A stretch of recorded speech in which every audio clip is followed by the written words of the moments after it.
Um governante que faz pouco caso da epidemia que está assolando seu país, que não se preocupa com a vida dos seus habitantes e que decide tocar a vida como se nada tivesse acontecendo. Estou falando do Brasil de 2020 em meio à epidemia de coronavírus? Não, estou falando de O Baile da Morte Vermelha de Edgar Allan Poe. Mas o que é exatamente a Morte Vermelha? E aí, tudo fantástico com você? Nesse período de quarentena que estamos vivendo por conta da epidemia de coronavírus, um dos contos que mais vem se destacando aí, aparecendo nas redes sociais, que sempre vem à tona também por ser um excelente exemplo de como a literatura fantástica ela sempre consegue capturar as angústias e ansiedades do seu tempo, é O Baile da Morte Vermelha, de 1842, do Edgar Allan Poe. Nesse aspecto, uma coisa que chama atenção é essa discussão sobre o que é exatamente a Morte Vermelha. Isso vai chamando a atenção de diferentes estudiosas ao longo do tempo, por conta dos sintomas que ali aparecem, da descrição que o Edgar Allan Poe faz dessa doença que acaba cometendo o reino do príncipe Próspero, levando a uma morte generalizada. Então, nesse ponto, quais são as possibilidades que a descrição do Poe nos dá em relação a gente identificar exatamente qual doença é essa? Seria, de fato, uma alusão à peste negra?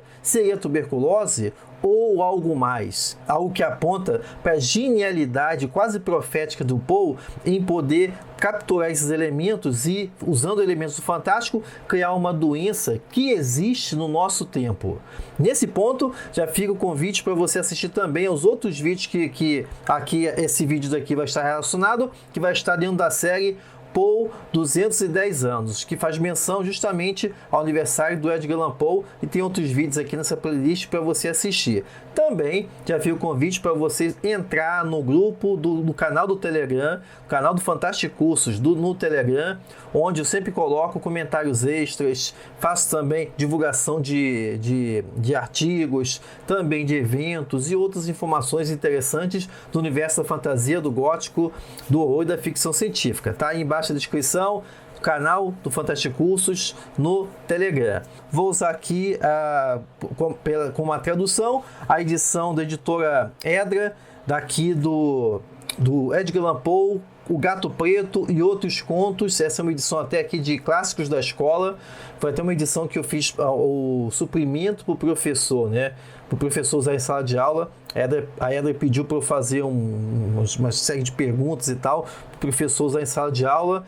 Então você vai encontrar essa edição, Clássicos da Escola, e a edição sem esse título aqui, Clássicos da Escola, tá bom? Aqui, na tradução que nós temos do sempre competente do Guilherme da Silva Braga, nós temos o título O Baile da Morte Vermelha. E tomando como base o texto, qual é a descrição, a apresentação que a gente tem da Morte Vermelha? É o seguinte: a Morte Vermelha assolava o país havia muito tempo. Nenhuma peste jamais fora tão fatal, nem tão horrenda. O sangue era seu avatar e selo, o rubro e o horror do sangue. Sobrevinham dores excruciantes e vertigem súbita, seguidas de sangramento abundante nos poros e dissolução. As manchas escarlates no corpo, e em particular no rosto da vítima, era o estigma da peste, que acabava com qualquer esperança de receber ajuda e compaixão dos semelhantes. A manifestação, o progresso e o término da doença eram processos que duravam apenas meia hora. É nesse cenário que a gente vê que o príncipe Próspero decide se isolar dentro do seu castelo, levando com ele 1000 amigos do que pertence à nobreza, né? Deixando, por conta disso mesmo, milhares dos seus súditos à mercê da Morte Vermelha, principalmente pessoas pobres, que por isso mesmo vão morrendo ao redor do castelo. 6 meses depois de já estar confinado ali dentro, o príncipe Próspero decide entreter os seus convidados e prepara uma grande festa, um grande baile de máscaras para celebrar a vida. E aí a gente já vê que a abertura do conto, quando diz que a Morte Vermelha assolava o país havia muito tempo, indica que essa aí não é uma doença nova, mas na verdade é uma epidemia já conhecida, persistente e que naquela ocasião do conto estava tendo um novo surto. Outra coisa também que chama a atenção no conto são as altas taxas de mortandade. E isso aparece no conto na menção de que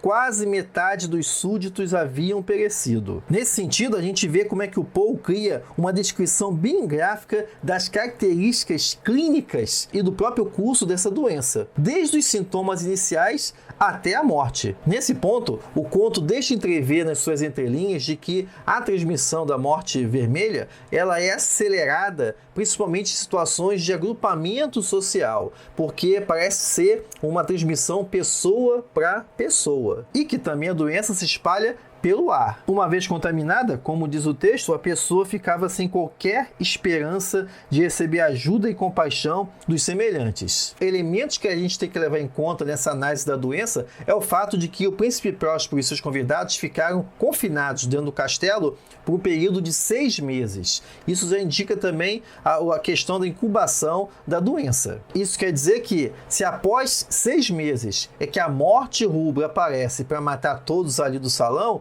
ou seja, essa doença ela tem um período de incubação longo, que leva 6 meses para poder se manifestar. Ou seja, algum daqueles nobres entrou já contaminado e após 6 meses é que começou a apresentar rapidamente os quadros da doença. Lembrando também que em outra situação, o vírus também poderia entrar via aérea, já que não existe castelo fechado o suficiente que possa impedir a transmissão de um vírus. A localização geográfica da história também oferece algumas dicas sobre a epidemia. A presença de um príncipe e de cavaleiros sugere que a gente está falando de um ambiente, de uma estrutura feudal em algum lugar da Europa. E uma palavra-chave no texto que ajuda a gente a entender a localização na Europa e principalmente na Itália é a menção aqui de que o príncipe Próspero ele decidiu chamar improvisatório para poder entreter os seus convidados. Ou seja, a gente está falando aqui de um artista que é chamado em ambiente de salão para poder entreter, por meio de poemas e outras atividades, os convidados ali de alguma festividade. E uma vez que a gente falou das características, dos sintomas, da localização geográfica e também do tempo, da época em que se passa essa história do Poe de 1842, a pergunta principal aqui é: o que é exatamente a morte vermelha? Ainda que essa doença seja um produto da imaginação fértil do Poe, é inevitável pensar que ele usou algum modelo, algum quadro semelhante para poder basear a sua narrativa. Nesse quadro, vamos lembrar que a íntima relação, a íntima experiência de Edgar Allan Poe com a tuberculose coloca essa doença como uma das principais candidatas a ser a grande musa inspiradora da morte vermelha. Vamos lembrar que as mulheres de Poe morreram por conta dessa doença, o que, como eu já falei até em outros vídeos aqui dessa série, o Poe 210 anos, acaba imprimindo ao feminino um caráter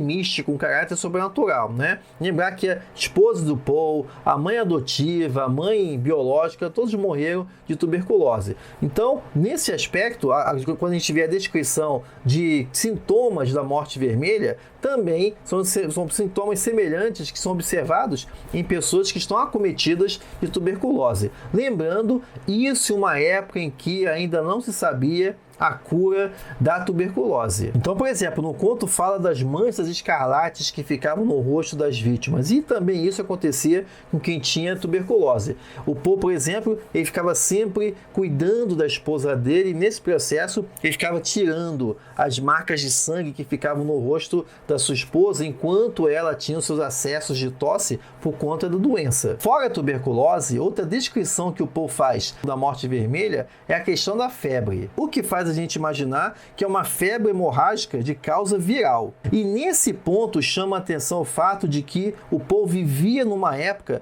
de seguidas epidemias de febre amarela. Na verdade, a febre amarela matou entre 100 mil e 150 mil americanos entre os anos de 1693 e 1905, principalmente em regiões como Boston, New York, Filadélfia e Baltimore. Lugares em que Poe vivia viveu ao longo de diferentes momentos de sua vida. Ele, por exemplo, poderia ter se inspirado em um dos surtos de epidemia da febre amarela que atravessou os Estados Unidos e que aconteceu no ano de 1841, ou seja, um ano antes da publicação do Baile da Morte Vermelha. Mas aí vamos lembrar que a febre amarela era uma doença comum e que não tinha nenhum mistério relacionado a ela. Ainda que, assim como a morte vermelha, a febre amarela causava altas temperaturas no corpo, dor no corpo, podia causar sangramento no nariz e na boca, manchas de sangue pelo corpo e também um vômito negro, causado por sangramento gástrico. Só que a morte vermelha que o Poe descreve no conto tem uma taxa de mortalidade muito mais alta, assim como também de transmissão mais rápida. Além disso, vamos lembrar que a gente está falando de febre amarela,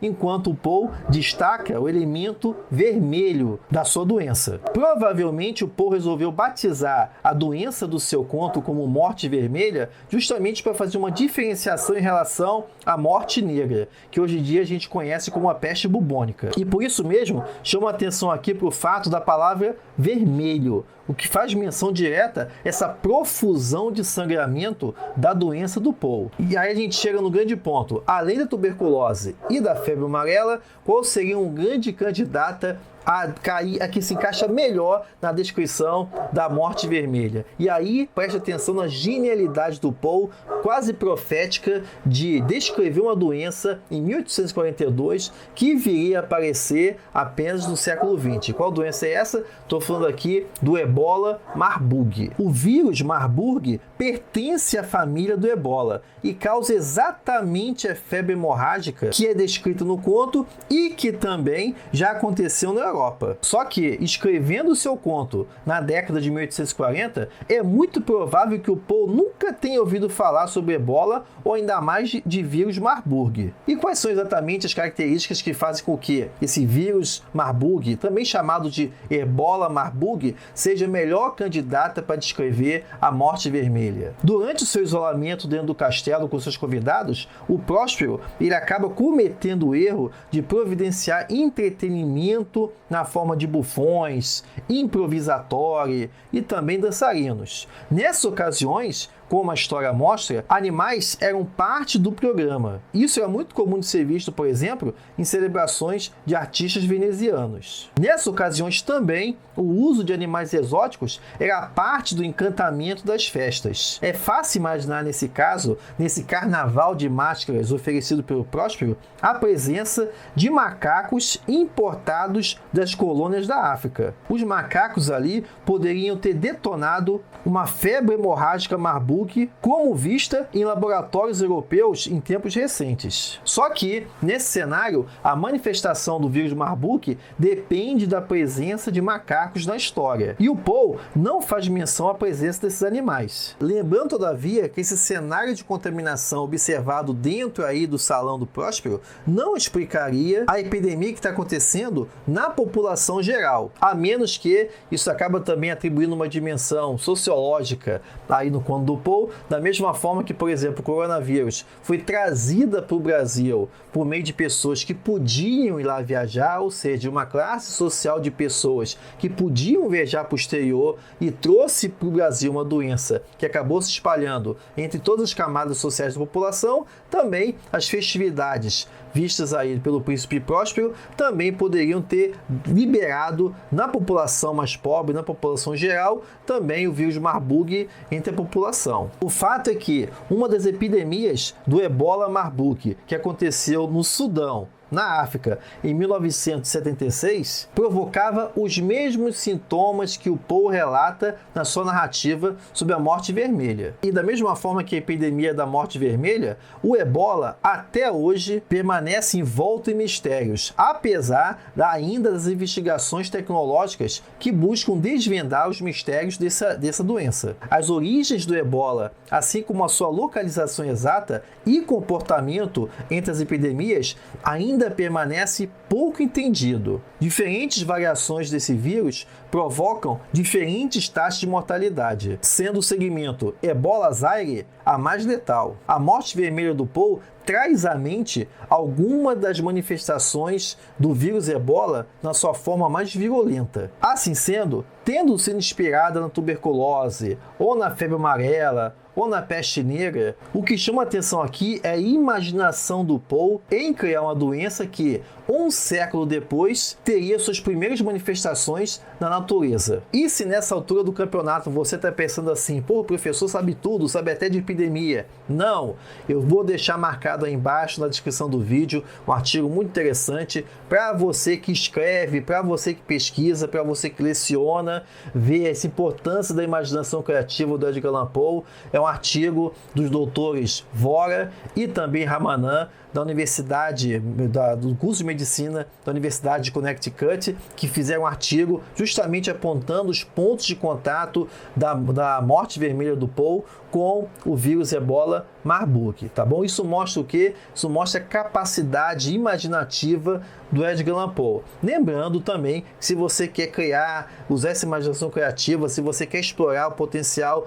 sempre do fantástico como um aliado para você entender, você capturar as ansiedades do seu tempo, vem também criar histórias fantásticas, histórias que vendem no curso Como Criar Histórias que Vendem. Olha aí também na descrição do vídeo o link para você não perder essa oportunidade, principalmente nesse momento em que as histórias serão necessárias no mundo pós-epidemia. Escreva o que eu estou falando, tá? Então, além disso, eu quero agradecer a você pela presença. O vídeo ficou um pouco longo, mas foi necessário para poder explorar esse potencial imaginativo do Edgar Allan Poe, beleza? Muito obrigado pela sua presença. Vejo você no próximo vídeo. Até lá!